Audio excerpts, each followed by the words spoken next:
आइए time machine में कदम रखें और इतिहास के माध्यम से एक रोमांचक यात्रा पर निकलें, जो भारत की विशाल भूमि के भीतर छिपे खजाने का पता लगाता है। भूली हुई सभ्यताओं से लेकर प्राचीन कलाकृतियों तक, इस भूमि ने कुछ सबसे असाधारण ऐतिहासिक खोजें देखी हैं, जिन्होंने पुरातत्वविदों और इतिहासकारों को आश्चर्यचकित कर दिया है। मंत्रमुग्ध होने के लिए तैयार रहें, क्योंकि हम भारत के अतीत की गहराइयों में उतरेंगे। 12 उल्लेखनीय फाइंडिंग्स का खुलासा करेंगे, जिन्होंने मानव सभ्यता के बारे में हमारी समझ को आकार दिया है और हमारी कल्पना को प्रज्वलित किया है। टॉप 12 ऐतिहासिक खोजें, जिन्होंने न केवल इस उल्लेखनीय राष्ट्र बल्कि दुनिया को भी आकार दिया है। चलिए शुरू करते हैं। Indus valley, Harappan civilization. हमारा पहला पड़ाव हमें प्राचीन सिंधु घाटी सभ्यता की ओर ले जाता है। 1920 के दशक में पुरातत्वविदों ने लंबे समय से लुप्त हो चुकी इस शहरी सभ्यता का पता लगाया, जिससे हमारे अतीत के बारे में बहुमूल्य अंतर्दृष्टि प्राप्त हुई। 1920 के दशक में सिंधु घाटी सभ्यता की खोज ने प्राचीन शहरी सभ्यताओं के बारे में हमारी समझ में क्रांति ला दी। इस उल्लेखनीय उत्खनन से एक अत्यधिक उन्नत समाज का पता चला, जो 4000 साल पहले फला फूला था। सिंधु घाटी के लोगों द्वारा उपयोग किए गए सुव्यवस्थित शहर, जटिल जल निकासी प्रणाली और मानकीकृत उपायों ने अपने समय के लिए वास्तुकला और इंजीनियरिंग में उल्लेखनीय प्रगति का प्रदर्शन किया। एक रोचक पहलू ये है कि इस सभ्यता के पतन की रहस्यमयी प्रकृति है, जबकि दूसरी प्राचीन सभ्यताएं जैसे मिस्र या यूनानी अपने जीत और कष्ट के विवरण छोड़ गई। इंडस वैली सिविलाइजेशन ने किसी समझे जा सकते लिखित भाषा को छोड़ दिया। इससे अनेक संकेतानुयायियों और सिद्धांतों ने उनके पतन के कारण के बारे में अनेक कल्पनाएं की हैं।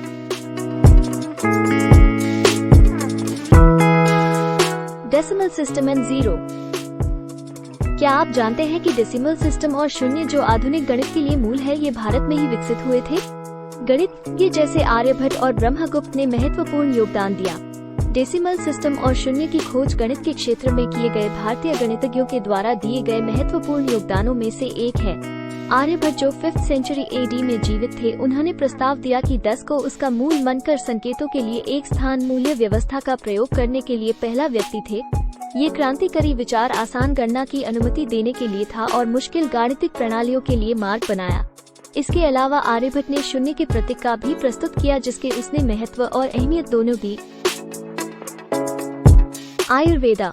भारत ने दुनिया को आयुर्वेदा दिया, एक समग्र स्वास्थ्य प्रणाली जो जड़ी बूटी चिकित्सा, आहार और जीवन शैली को जोड़कर स्वास्थ्य बनाए रखने के लिए है। यह आज भी व्यावसायिक रूप से की जाती है और यह एक प्राचीन चिकित्सा प्रणाली है जो 5000 साल से अधूरी छोड़ो नहीं है।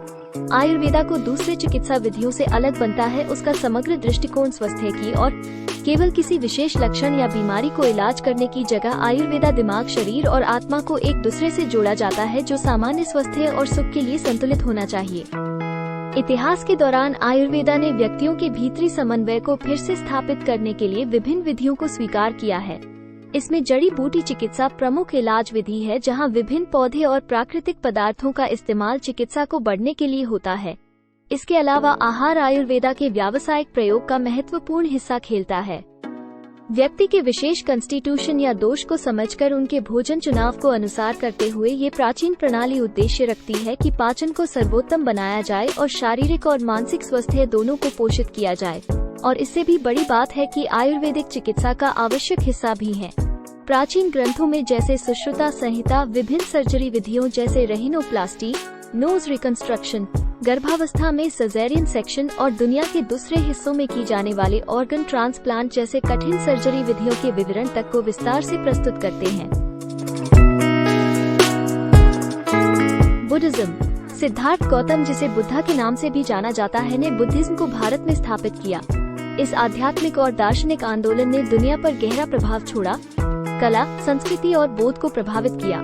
बुद्धिज्म एक गंभीर आध्यात्मिक परंपरा है जो प्राचीन भारत में उद्भवित हुई और दुनिया पर गहरा प्रभाव छोड़ गई। जबकि यह लगभग 5th सेंचुरी BCE में भारत में जन्मी थी, तो अंत में यह एशिया के अलग अलग समाज और संस्कृतियों में फैल गई।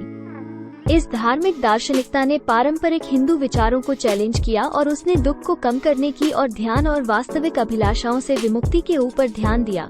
इसके धार्मिक महत्व के अलावा बुद्धिज्म का प्रभाव जीवन के विभिन्न पहलुओं में फैला, जैसे कला, संस्कृति और दर्शन। बुद्धिज्म में पाई जाने वाली अनित्य की विचारधारा ने काल्पनिक रूप से चित्रों का निर्माण करते समय होते हुए समय के फनी लम्हों को पकड़ने के लिए काल्पनिक दृष्टि दी, और इसके अलावा बुद्धिस्ट दार्शनिक विचारों जैसे कर्मा और दया भी एशियाटिक समाजों में ही नहीं बल्कि पाश्चात्य दर्शन को भी प्रभावित किया। आज बुद्धिज्म दुनिया भर के लोगों को अपनी शांति, सभी जीवों के प्रति दया और बोध की खोज पर बल देने में आकर्षित करता है। इसके परिवर्तनकारी प्रभाव ने इसे उसके भारतीय मूल की लेगेसी से बहुत दूर तक ले गया है। बुद्धिज्म के अलग अलग संस्कृतियों में अनुकूलित होने से यह सिद्ध करता है कि इसके शिक्षणों की सामान्य आकर्षण को पुनर्गमन करता है और यह इंसान के स्व प्रशिक्षण और आंतरिक शांति की स्वाभाविक खोज की सत्यता के रूप में काम करता है। योगा। योग वह प्राचीन प्रथा है जो दुनिया भर में लाखों लोगों के दिलों और दिमाग में समा गई है। वह हजारों सालों पहले ही भारत में उत्पन्न हुई थी, जबकि इसे कई बार शारीरिक आसन और लचकीली बॉडी के साथ जोड़ा जाता है। योग सिर्फ एक व्यायाम का व्यवस्था से ज्यादा है।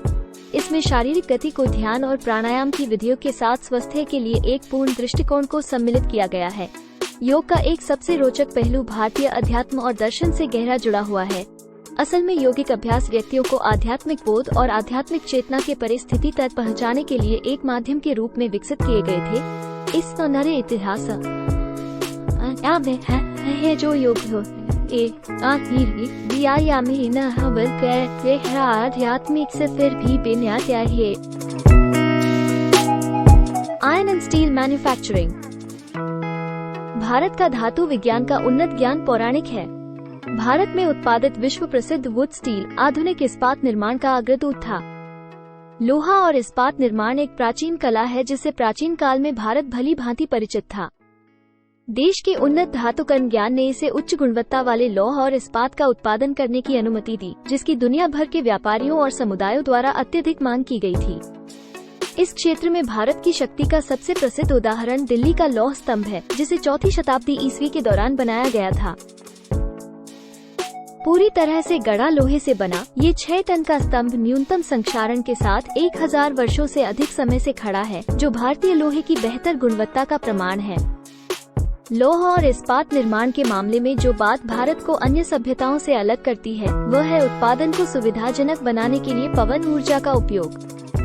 हवा से चलने वाली भट्टियों का उपयोग लकड़ी के कोयले की आग में हवा फूंककर गर्मी उत्पन्न करने के लिए किया जाता था, जिसके परिणाम स्वरूप उच्च तापमान और बेहतर गुणवत्ता वाली धातु प्राप्त होती थी। धन्यवाद आप सबका हमारे साथ अद्भुत यात्रा में शामिल होने के लिए, जहां हमने भारत के टॉप 12 ऐतिहासिक खोजों का पहला छोटा सा हिस्सा दिखाया। हमने पहली 6 खोजें प्रस्तुत करी हैं और हम उम्मीद करते हैं कि आपने उन्हें उतना ही रोचक पाया जितना हमने किया। लेकिन रुकिए और इंतजार कीजिए, क्योंकि अभी और भी आने वाला है। हमने अभी सिर्फ सतह को छुआ है। आगे की यात्रा जारी है, क्योंकि अगले हफ्ते हम एक और वीडियो लेकर वापस आएंगे, जिसके भारत के अद्भुत इतिहास को आकार देने वाले शेष 6 ऐतिहासिक खोजों पर प्रकाश डालेंगे। याद रखें, सब्सक्राइब करना ना भूलें, नोटिफिकेशन बेल को हिट करना ना भूलें और top 12 historical discoveries made in India के दूसरे भाग का इंतजार करते रहें। भारत के समृद्ध इतिहास के सफर में अभी और अनेक कहानियां बाकी हैं और आप इस अद्भुत कहानी के बाकी टुकड़ों को देखना चाहेंगे। देखने के लिए धन्यवाद और हम आपसे अगले हफ्ते फिर मिलेंगे।